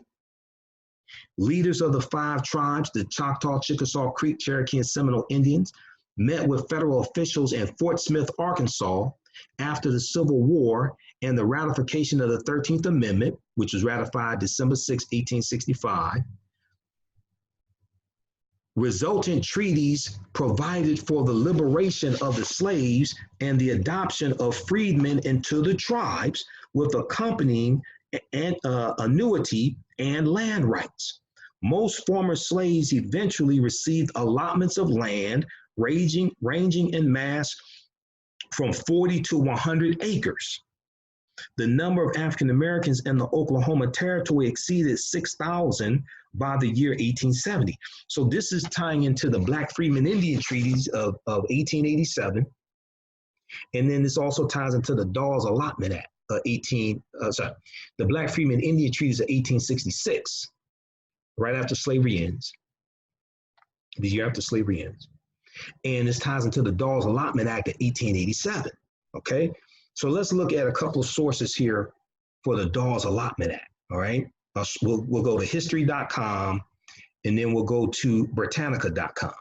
So February 8th, 1887, President Stephen Grover Cleveland signs the Dawes Severalty Act, and is also referred to as the Dawes Allotment Act. All right. And just so you know, so a lot of people call Donald Trump 45, right? But there's only been 44 US presidents, starting with George Washington, because Stephen Grover Cleveland was elected to 2 non-consecutive terms as president. So if you start counting the presidents from George Washington, you get to Donald Trump. There's only been 44, okay? Because Grover Cleveland gets counted twice. That's why I don't call him 45, okay? In a well-meaning but ultimately flawed attempt to assimilate Native Americans, President Grover Cleveland signs an act to end tribal control of reservations and divide their land into individual holdings. Named for its chief author, Senator Henry Lawrence Dawes, D-A-W-E-S, from Massachusetts. The Dawes Severity Act, also you'll see referred to as the Dawes Allotment Act, because in How White Folks Got So Rich, the Untold Story of American White Supremacy, they refer to it as the Dawes Allotment Act. And you'll see, those sources refer to it as the Dawes Allotment Act, also of 1887. Okay, but they talk about it in the book. This is the second edition, and I have the third edition in my backpack.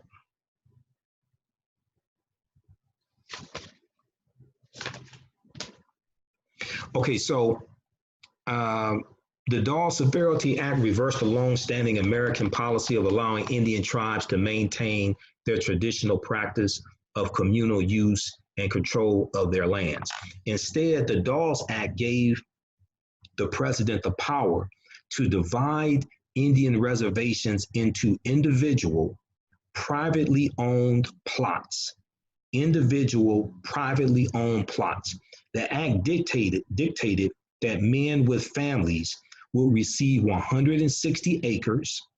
Single adult men would be given 80 acres, and boys would receive 40 acres. Women receive no land. Okay, women receive no land.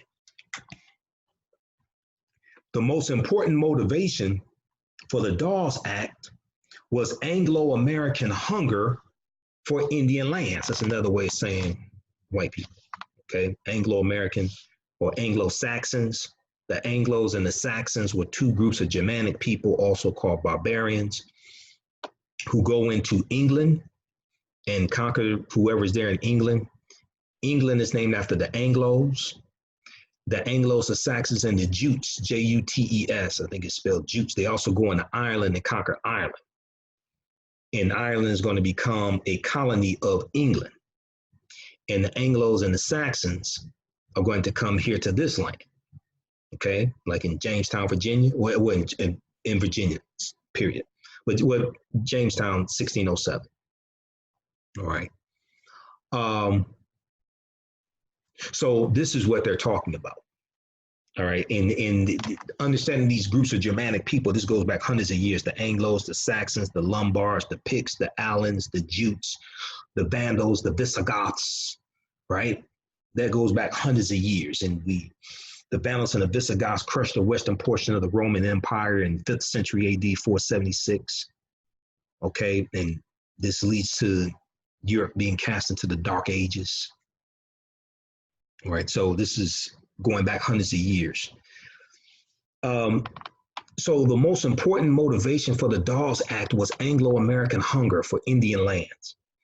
The act provided that after the government had doled out land allotments to the Indians, the sizable remainder of the reservation properties would be opened for sale to whites. Consequently, Indians eventually lost 86 million acres of land, or 62% of their total pre-1887 holdings. So here's what happened. When the 5 civilized tribes of Native Americans, the Choctaws, Chickasaw, Creek, Cherokee, and Seminole Indians, right? During the Civil War, they all fight on behalf of the South during the Civil War because they all own slaves and they don't want to give their slaves up. You know, En Vogue had a song, "Give It Up, Turn It Loose." They didn't want to give it up, turn it loose. So when they fought on behalf of the South, remember the South seceded from the Union. When they fought on behalf of the South, they didn't know it, but they violated treaties that they had signed with the Union. And in those treaties, there were clauses stating that they could never take up arms against the Union. So when they sided with the South, the Confederacy, during the Civil War, they violated their treaties. So prior to the Civil War, you had you had Native American nations, but you had Indian territories. Okay, they're going to, so the Union, after the Civil War ends, they're going to take back that land and put them on Indian reservations. Okay, for not all 566 or 566 plus federally recognized tribal nations. I'm speaking specifically of the Choctaw, Chickasaw, Creek, Cherokee, and Seminole Indians, what are known as the 5 civilized tribes of Native Americans. Okay, that's who I'm talking about. That's who sided with the South during the Civil War. All right. So still, the Dawes Act was not solely a product of greed. Many religious and humanitarian friends of the Indian, quote unquote, friends of the Indian, supported the act as a necessary step toward fully assimilating the Indians into American culture. Reformers believed that Indians would never bridge the chasm between, quote, barbarism and civilization, end quote, if they maintained their tribal cohesion and traditional ways. So this was a way of assimilating them. They're also going to have schools for Native American children to teach them to be white. All right. And the history.com has articles dealing with that.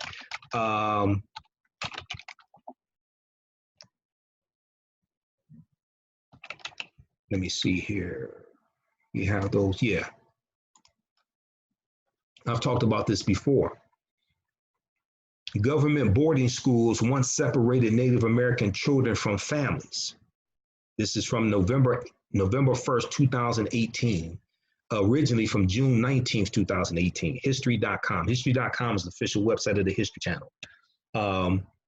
Government boarding schools once separated Native American children from families.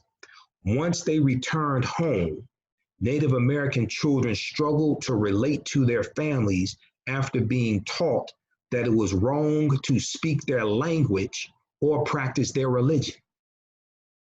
So this deals with the history of these Native American schools that white people set up to assimilate Native American children into white society. And they forbade them to speak their language, their Native American language, at these schools. They had to cut their hair. They had to wear, so when you read this article, they show you pictures of children from the Apache Native American nation. And they show you before and after. So they have them wearing uniforms and they have to cut their hair and look civilized and things like this, right? And this was one of the most famous schools was the Carlisle School.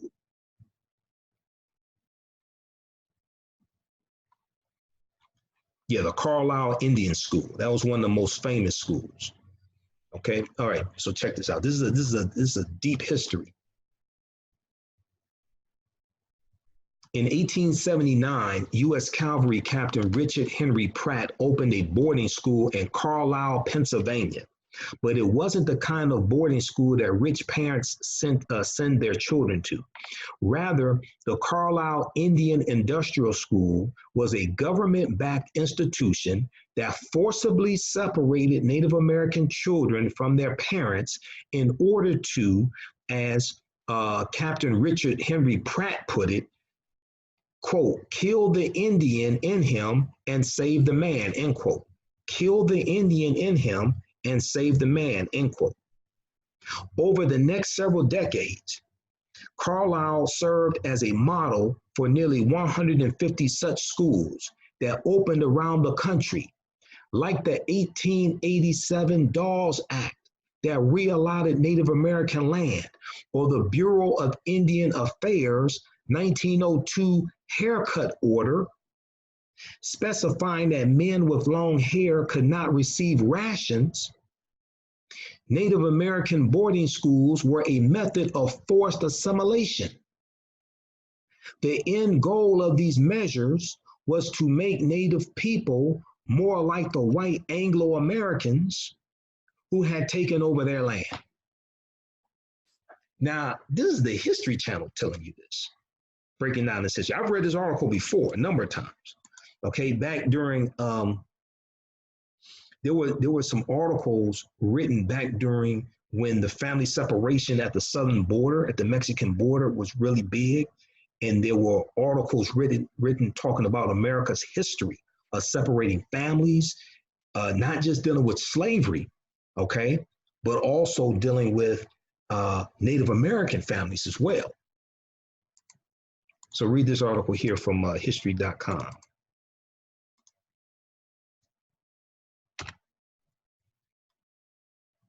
Okay, Juanita, I'm researching to see if he's a member of the Reeves clan in South Carolina.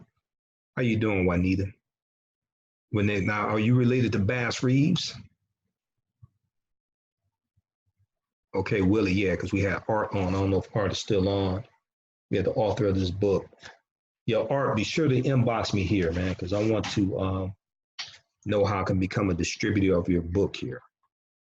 I'm honored that you're on here with us. Black Gun, Silver Star, The Life and Legend of Frontier Marshal Bass Reeves by Professor Art T. Burton. Okay. Are you still at South Suburban College in South Holland, Illinois? Art, let me know.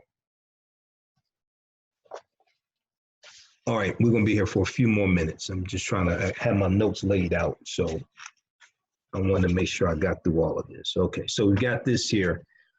So all this ties to the Black Freedmen Indian Treaties of 1866, the Dawes Allotment Act now of 1887. Now, Britannica.com, the official website of Encyclopedia Britannica, they have a good article here dealing with the Dawes Allotment Act. Dawes General Allotment Act. Dawes General Allotment Act, D-A-W-E-S, okay? And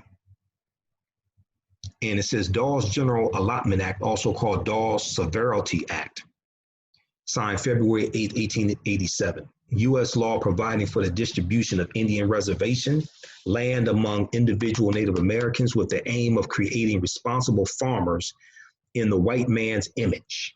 Now, this is Encyclopedia Britannica telling you this. Responsible farmers in the white man's image. It was sponsored in several sessions of Congress by Senator Henry L. Dawes of Massachusetts and finally enacted in February 1887. Under its terms, the president determined the suitability of the recipients and issued the grants usually by a formula of 160 acres to each head of household and 80 acres to each unmarried adult, with the stipulation that no grantee could alienate his land for 25 years. The Native Americans who thus received land became U.S. citizens, subject to federal, state, and local laws. The original supporters of the act were genuinely interested in the welfare of the Native Americans, but there were not enough votes in Congress to pass it until it was amended to provide that any land remaining after the allotment to the Native Americans would be available for public sale. The combined influence of friends, other Native Americans, and land speculators assured passage of the act. So you had with the Dawes Allotment Act redistributed 138 million acres of land. 2/3 of this went to white people. And this is where you get the $5 Indian from, what's called the $5 Indian, because what happened was a lot of white people found out that this land was being distributed. Now, to get the land, Native Americans had to anglicize their names. So adopt, English name, like John Smith, whatever, English names. So what happened was a lot of white people found out about this, and they added their names to the Dawes rolls also, and paid $5 to have their names added to the Dawes rolls. Okay, so this is where you get the term $5 Indian from. So majority of this land, about 2/3 of this land, ended up going to white people. All right. So the combined influence of friends of Native Americans and land speculators assured passage of the act. Under the Dawes Act, Native American life deteriorated in a manner not anticipated by its sponsors. The social structure of the tribe was weakened. Many nomadic Native Americans were unable to adjust to an agricultural existence. Others were swindled out of their property, and life on the reservation came to be characterized by disease, filth, poverty, and despondency. The act also provided that any surplus land be available to whites, who by 1932 had acquired 2/3 of the 138 million acres Native Americans had held in 1887. So it was a redistribution of land, and most of it went to the hands of white people.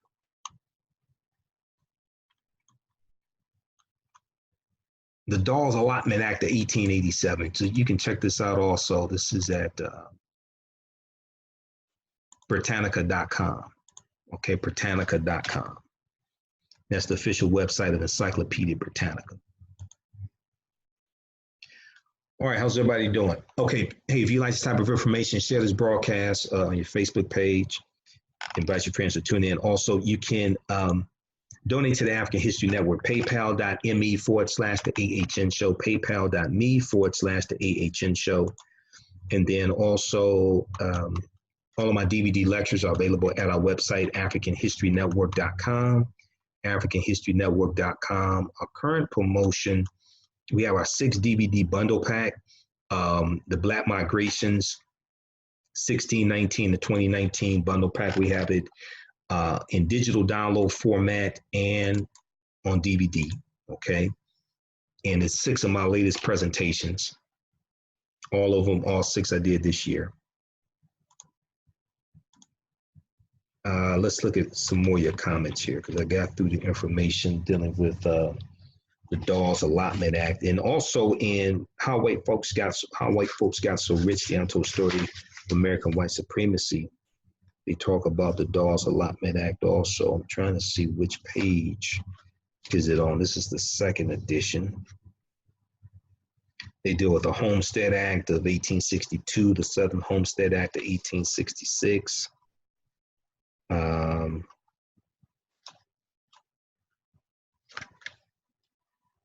All right. I'm not sure where they deal with it in here.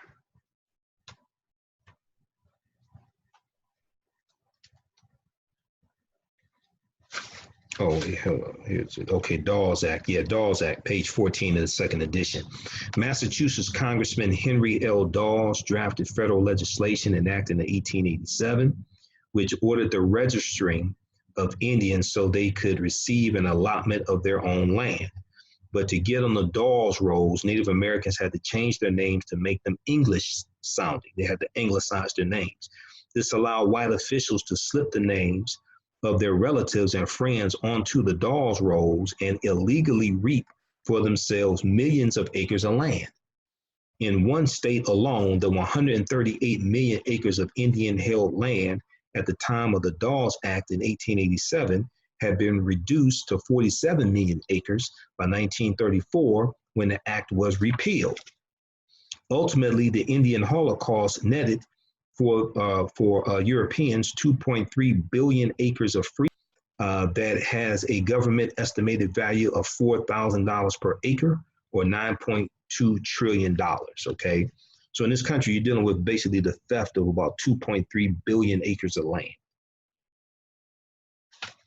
Okay, that's page 14 of the 2nd edition.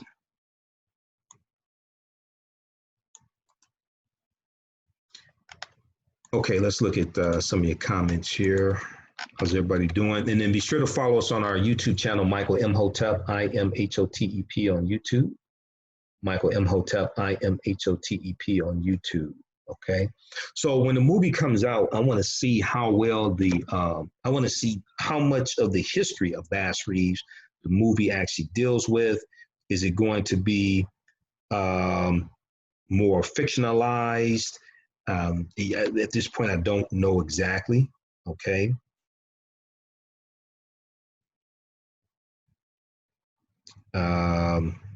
So I'm not sure. I'm not sure here.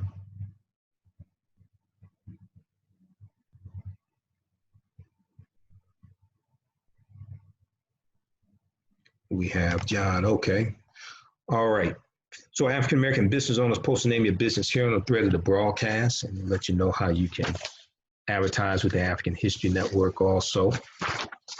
And be sure to visit workingwithjohnray.com, workingwithjohnray.com as well. And they have a video there also. And John Ray teaches, his company is My Econ. And they teach about income shifting. And income shifting deals with understanding techniques to free up money. So you can use that money to invest, you can use that money to buy property, things like this. Okay, so visit workingwithjohnray.com, workingwithjohnray.com. All right, Dawn, how you doing? Dawn in New York City. When was the last time I was in New York City? Oh, we were in Brooklyn. Actually, we were in Brooklyn for the Black Agenda tour. I forgot. We've been in so many. We hit what, 8 states, 8 cities. We had so many places. I can't remember. It's a lot of them. Now, if you want me to do a presentation for your group or organization, email me at customer service at africanhistorynetwork.com, customer service at africanhistorynetwork.com if you want me to do a presentation for your group or organization. I know Kwanzaa's coming up. I know already confirmed I will be speaking at the Kwanzaa celebration at the Charles H. Wright Museum of African American History, okay, on December 27th, the second day of Kwanzaa. So that's usually like 6 p.m. to 8 p.m. And I'll be speaking there, Charles H. Wright Museum of African American History in Detroit. So I know it looks like they're doing Kwanzaa the first 4 days, which means that the last 3 days of Kwanzaa I probably will not be in Detroit. All right, so I'll be on the road somewhere. So if you want me to do a presentation for your group or organization, let me know. All right, we also have a new advertiser, which is Car Marshall, okay? If you're looking for a new or used car, click on the link below, and Car Marshall will help you find and negotiate buying a new vehicle. They have over 100,000 new and used cars all across the country. You shop, we negotiate at Car Marshall.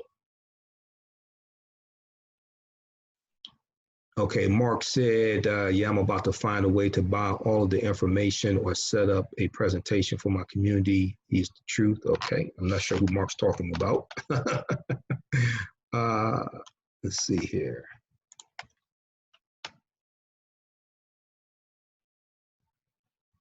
Then also visit incomeshifting.com as well, or which is it's a website John Ray has also to teach about income shifting.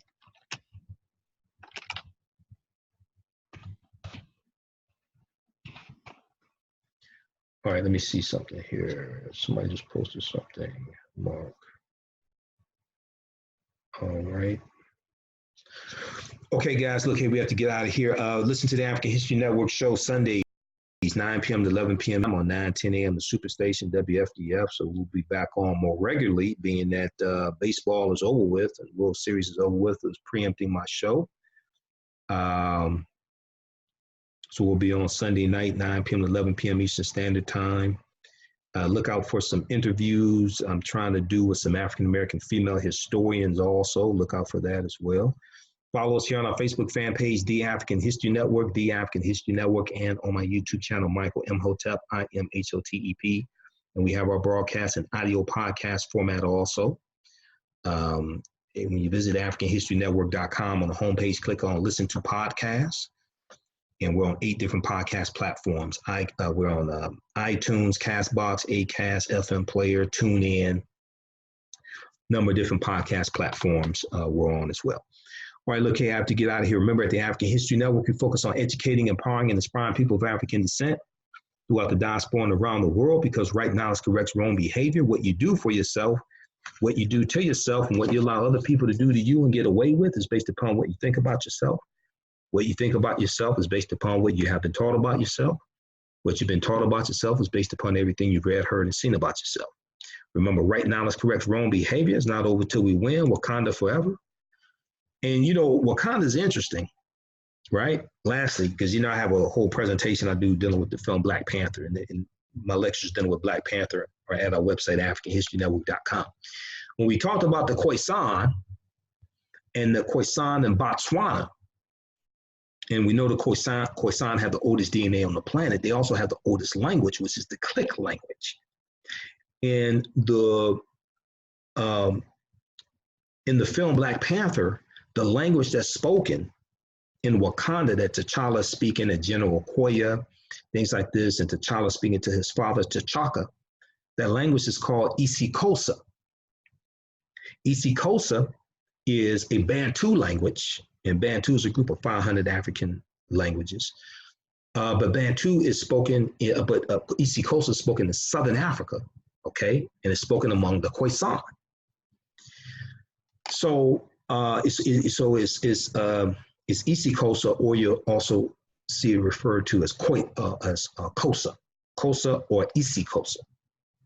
And in the isiXhosa language, some of the sounds are the Click language, which takes you back to the Khoisan as well. So all of this history is interrelated and interconnected. All right, so remember, right now it's correct wrong behavior. It's not over till we win. Wakanda forever. We'll talk to you next time. Peace.